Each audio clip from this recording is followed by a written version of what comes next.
What's up, everyone? It's your boy CrispPurpose back at it again with another Gems of War Journey event team video for you guys. So, in this one, we picked up a new Journey troop right here. This one, Blighthound, right from the Blighted Lands Kingdom. This is a magic kingdom that we are playing in this week for this Journey event, and it's going to be an interesting one. There are a couple Daemon troops in the game that I think you're able to use this troop very well with.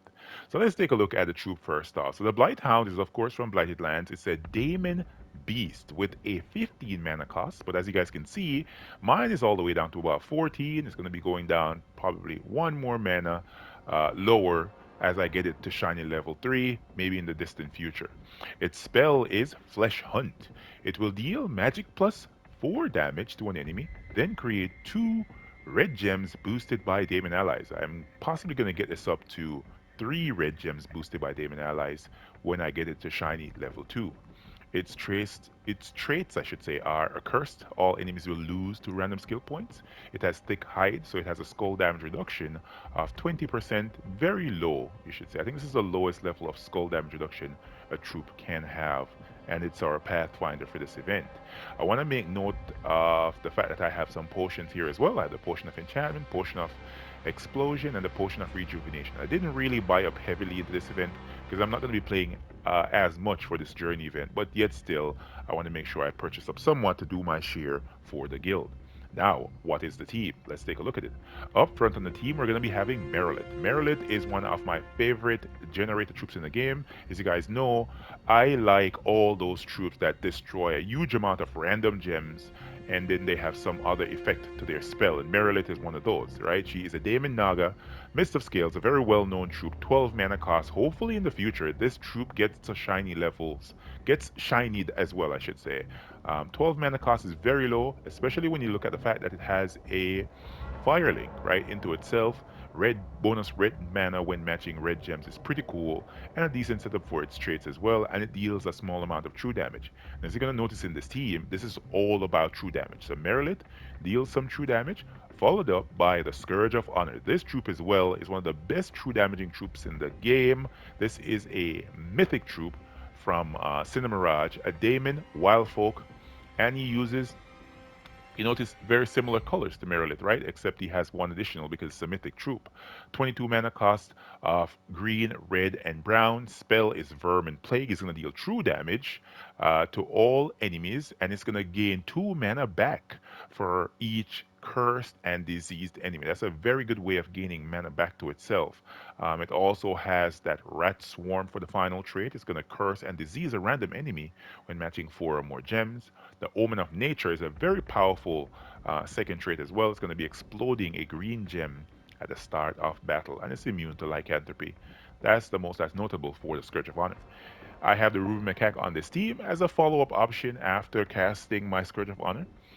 It's pretty good. I think that now, this week, players should be able to craft this. If you've been purchasing the other weapons, I think the Dread Cutlass is the last weapon, and I think that that is a that is a Blighted Lands weapon that you're able to craft in a Soul Forge this week. So go right ahead, man, and make sure you get your Ruby Macaque weapon crafted this week from the Soul Forge. Don't miss it. All right, so Ruby Macaque is going to be dealing damage and exploding those gems and creating those booty gems. I have the Sun Spear hero class set here. I'm using Sun Spear because of the final trait, the Heat Wave, and as well as the Snap Freeze, the Root Trap, and of course the Gift of Fire. Gift of Fire is going to be pretty good. All red allies will gain 1 magic, and then we have a bonus of red mana. So you notice we have a lot of bonuses for red here. If you take a look at the banner, right? I'm using the overpowered banner, which is the Maze banner. I have a +3 on red with the Maze banner and a +2 on green. Merilith also has a +1 to red, and then the hero in the talents right here as a +1 to red. That's a lot of red mana coming back to the team, man, simply from matching 1 red gem. 1 surge, and then we're off to the races, right? Let's hop into a fight here, showcase to you guys how you can actually work this team. I think it's going to be very, very nice. All right, let's see if we can get our Merilith powered up. The enemy has a storm, it seems. Oh yeah, they do. They have a yellow storm, right? So let's cast our Merilith.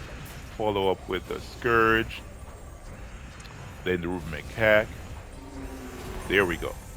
And as I was saying before, every player should be able to craft the Ruben Macaque this week. Um, just make sure you've been purchasing those weapons in the previous weeks for the previous kingdoms, and you should be able to do it now. All right, let's see if we can get some more mana back to Merit. And man, I really wanted to keep on posting videos on different series that I had going on the channel, but man, the game has been crashing like crazy and it's still annoying. The Gems of War devs still have not fixed the issues that we've had, and I'm seeing a lot of players complaining, man, and I cannot wrong them, to be honest, right? You have a game you should be enjoying, and we're still having those issues. Hopefully, they get to it soon and get that problem out of the way because it's becoming extremely annoying right now. All right, let's cast my Merit. I'm not going to dwell on that. I'm still going to see if I can enjoy the game. I have enjoyed it so far, so let's keep going. Right, Ruben Macaque. Yep, there we go. It's a pretty straightforward team. It's a true damaging team, mass gem destroying team. And I think a lot of players are going to be able to go reasonably far with this team setup. Of course, I'm not going to be taking this like to 20, 30, 40,000 miles traveled. I'm just doing my share for the guild, then moving on to some other game mode, maybe PvP, maybe Explore, or something like that. But this should be a really good team to get your share done in this event. It's a pretty fast team, as you guys can see, and it works. It works very well. All right, so that is the team, guys. Let's go back over it again. Let's select this battle before we do. Merit at the top of the team, destroying a buttload of gems with her Sword Dance spell. We have the Scourge of Honor for true damage on the team, followed up by the Ruben Macaque. And if you don't have the Ruben Macaque weapon and you forgot to craft those other weapons, just take a look at what you have available here. So let's go all the way down to true damage for weapon effect. And there we go. Those are all the true damaging weapons that you have access to. This is the weapon I was mentioning before. This is a Blighted Lands weapon. Deals true damage as well to 2 enemies. So maybe you're just starting to pick up weapons for crafting the Ruben Macaque. This is the week you would grab the Dread Cutlass from the Soul Forge.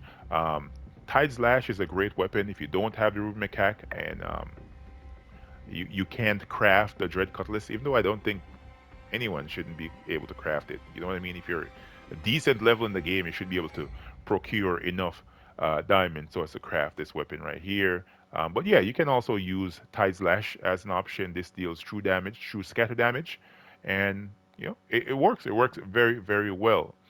And yeah, the Blighthound is at the back of the team, not really doing much in the early battles. Later on, possibly, but I'm not going to be using it in the early fights. Hopefully, you guys and gals found this video helpful and informative. If you did, remember to hit the like button and comment to let me know what you guys think. And I'll catch y'all next one. Peace.